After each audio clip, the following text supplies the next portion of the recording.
আমি নূপুর সাহা, ঢাকা, বাংলাদেশ থেকে সবাইকে আমার চ্যানেলের ভিডিও দেখার জন্য স্বাগত। সবাইকে নমস্কার দিয়ে শুরু করছি আজকের ভিডিওটি।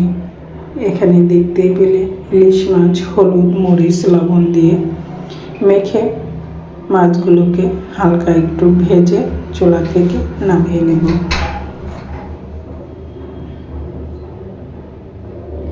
আজ এই ইলিশ মাছ দিয়ে রান্না করব মজাদার একটা রেসিপি। দেখতে হলে সাথেই থাকো আর দেখতেই থাকো।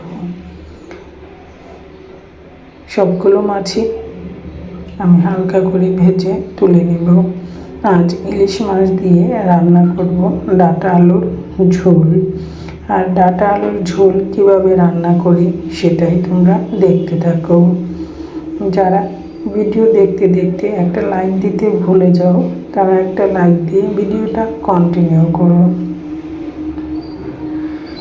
ইলিশ মাছের ঝোল রান্না করলে ইলিশ মাছটা খুব কড়া করে ভাজলে খেতে ভালো লাগবে না, তাই তো হালকা একটু ভেজে নেব। অনেকে আছো কাঁচা মাছ দিয়ে রান্না করতে পছন্দ করো, কিন্তু আমাদের বাসায় কাঁচা মাছ তরকারি কেউই খেতে পারি না, তাই তো হালকা একটু মাছটা ভেজে নিচ্ছি।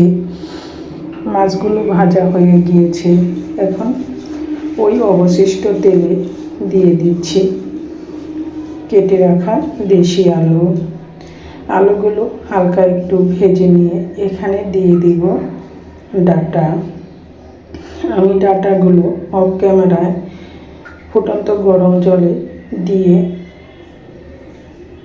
তারপরে তুলে নিয়েছি। ফুটন্ত গরম জলে দিয়ে ডাঁটাটা তুলে নিলে ডাঁটার কালারটা ঠিকই সবুজ থাকে, এবং ফুটন্ত গরম জলে দিয়ে 1 থেকে 2 মিনিট নেড়ে চেড়ে ডাঁটাগুলো উঠিয়ে নিতে হবে। তাহলে এভাবে রান্না করলে ডাঁটার কালারটা সবুজ থাকে, খেতেও অনেক ভালো লাগে। এই তো দিয়ে দিলাম ডাঁটা আর কাঁচামরিচ। এখন ডাঁটা আলু একসাথে আমি একটু ভালো করে ভেজে নিব। এভাবে ডাঁটা আলু একসাথে ভেজে নিলে ডাঁটাটাও খুব সুন্দর সিদ্ধ হয় এবং সফট হয়।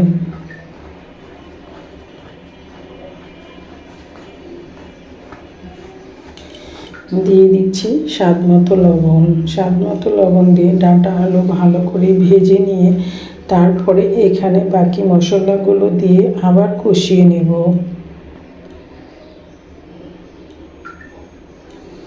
আর যারা পেঁয়াজ রসুন খাও তারা অবশ্যই এই ডাঁটা আলু দেওয়ার আগে তেলের ভিতরে পেঁয়াজ রসুন দিয়ে তারপরে ডাঁটা আলুগুলো কষিয়ে নিয়ে রান্না করতে পারো, কারণ আমি তরকারিতে কোনো পেঁয়াজ রসুন দেব না। আমি ঢাকনা দিয়ে ঢেকে এভাবে ডাঁটা আলুকে ভালো করে একটু ভেজে নিয়েছি। এভাবে ভেজে নেওয়ার পরে দিয়ে দিব এখানে হলুদ গুঁড়া, ধনিয়া গুঁড়া, আর দিয়ে দিব শুকনো মরিচের গুঁড়া অল্প পরিমাপে, কারণ ডাঁটা আলুর তরকারিতে শুকনো মরিচের গুঁড়া অল্প পরিমাপ দিলে খেতে ভালো লাগে, কারণ সাথে আমি কাঁচামরিচও দিয়ে দিয়েছি। এখন মশলার সাথে এগুলো ভালো করে কষিয়ে তারপর এখানে দিয়ে দিব পরিমাণ মতো ঝোল। আমার ডাঁটা আলু কিন্তু 70% সিদ্ধ হয়ে গিয়েছে, সেই পরিমাপের জলটা এখানে দিতে হবে।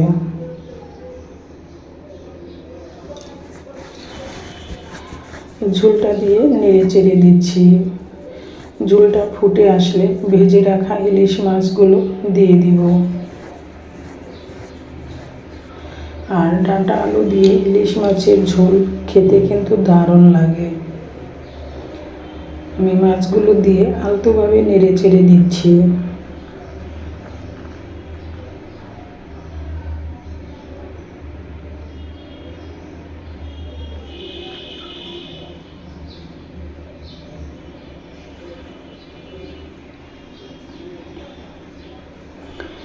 ঝোলটা প্রায় হয়ে গিয়েছে। নামানোর আগে দিয়ে দিব এখানে জিরে গুঁড়া আর জিরে গুঁড়া দিয়ে নামানোর আগে তরকারিটা দিলে ফ্লেভারটা সুন্দর হয়, খেতেও অনেক ভালো লাগে। আর জিরা হচ্ছে আমাদের হজমের জন্য খুবই ভালো কাজ করে।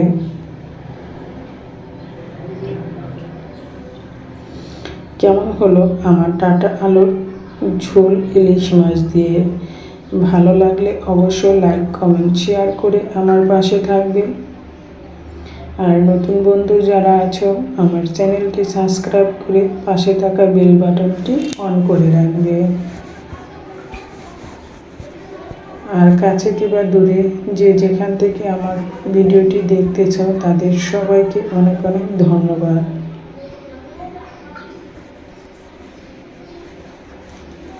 এই তো দেখতেই পেলে কত সহজে অল্প মশলায় তৈরি করে নিলাম মজাদার ডাঁটা আলু দিয়ে ইলিশ মাছের ঝোল। এই ডাঁটা আলু দিয়ে ইলিশ মাছের ঝোল গরম ভাতে খেতে অসাধারণ।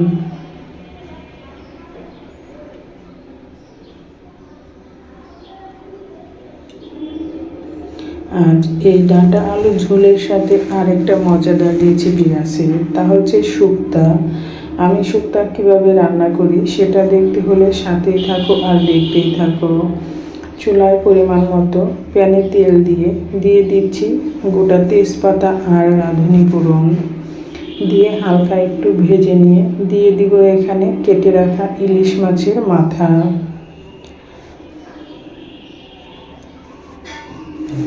তেজপাতা আর রাঁধুনি ফোড়ন হালকা একটু ভাজা হয়ে গেলে এখানে দিয়ে দিব ছেঁচে রাখা আদাটা দিয়ে আবার একসাথে একটু ব্রাউন কালার করে ভেজে নেব। এই শুক্তাটা অল্প মশলায় তৈরি করব, খেতে কিন্তু দারুণ লাগে। আর এই শুক্তা ছোটো থেকে বড় সবাই এভাবে রান্না করে দিলে চেটেপুটে খাবে। কিভাবে রান্না করি শুক্তাটা সেটা দেখতে থাকো। দিয়ে দিলাম পরিমাণ মতো হলুদ গুঁড়া, দিয়ে দিচ্ছি ধনিয়া গুঁড়া, এখন দিয়ে দিচ্ছি ইলিশ মাছের মাথা। ইলিশ মাছের মাথা দিয়ে মশলার সাথে ভালো করে ভেজে নেব। ইলিশ মাছের মাথা দিয়ে তেলের সাথে ভাজার পরে এখানে দিয়ে দিব কেটে রাখা লাউ, যা আমি অফ ক্যামেরায় কুচি কুচি করে কেটে নিয়েছি।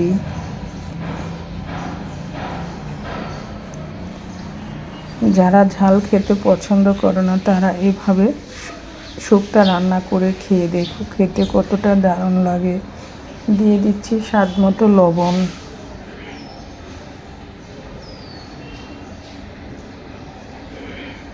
মাছের মাথা ভাজা হয়ে গিয়েছে, এখন দিয়ে দিব এখানে কেটে রাখা কুচি করে লাউ। এভাবে ভেজে নেওয়ার পরে এখন দিয়ে দিচ্ছি এই তো কুচি করে নেওয়া লাউগুলো এভাবে কুচি করে নিতে হবে, তাহলে শুক্তোটা রান্নাও ভালো লাগবে, খেতেও সুস্বাদু হবে। এখন লাউয়ের সাথে ইলিশ মাছের মাথা দিয়ে ভালো করে নেড়ে চেড়ে ঢাকনা দিয়ে ঢেকে রান্না করে নেব। শুক্তা রান্নাটা যত সহজ, খেতেও তার থেকে ততটা বেশি সুস্বাদু। দেখতেই পেলে শুক্তা রান্না করতে কী কী দিলাম: গোটা তেজপাতা, রাঁধুনি ফোড়ন, আদা, হলুদ গুঁড়া, ধনিয়া গুঁড়া, স্বাদ মতো লবণ আর ইলিশ মাছের মাথা দিয়ে ঝটপট তৈরি করে নেওয়া যায় মজাদার এই রেসিপিটা।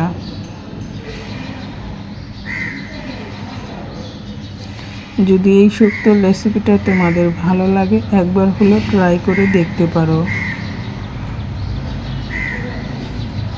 এখন ঢাকনা দিয়ে ঢেকে চুলার আঁচটা কমিয়ে এটাকে আমি ভালো করে রান্না করে নেব। দেখতেই পাচ্ছ বন্ধুরা, লাউটা সিদ্ধ হয়ে গিয়েছে এবং শুক্তোটাও পুরোপুরি প্রায় হয়ে গিয়েছে। তবে যতটুকু হালকা জল আছে ততটুকু জল আমি শুকিয়ে নেব।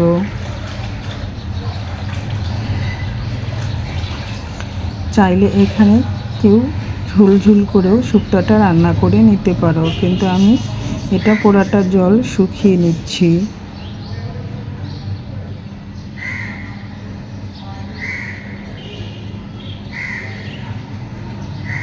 কেমন হলো আমার শুক্তো রান্নাটা অবশ্যই কমেন্টস করে জানাবে, আর ভালো লাগলে লাইক কমেন্ট শেয়ার করে পাশে থাকবে।